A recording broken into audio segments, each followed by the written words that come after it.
Hello, আসসালামু আলাইকুম। আবারও চলে আসলাম আরেকটা ভিডিও নিয়ে। আসলে আজকে যে টপিকসটা নিয়ে আমি কথা বলতে চাচ্ছি, এটা হচ্ছে কর্পোরেট ওয়ার্ল্ডেরই। উম আমাদের কর্পোরেট ওয়ার্ল্ডে অনেকটা সেকশন আছে, এক্সিকিউটিভ থেকে টপ বটম সিইও পর্যন্ত।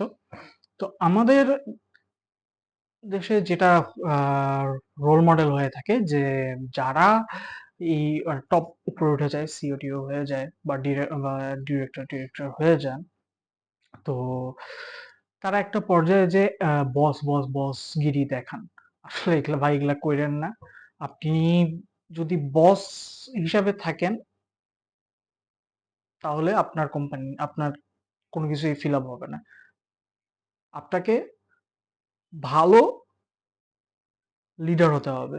আপনি যদি ভালো লিডার হন, আপনি ভালো করতে পারবেন। বস হয়েন না, লিডার হন। কারণ বসের পিছে অনেক ১০ টা মানুষ ঘুরবে। কিন্তু লিডারের পিছে ঘুরে দিতেছে ১০০ টা মানুষ। সো লিডার হন। Thank you.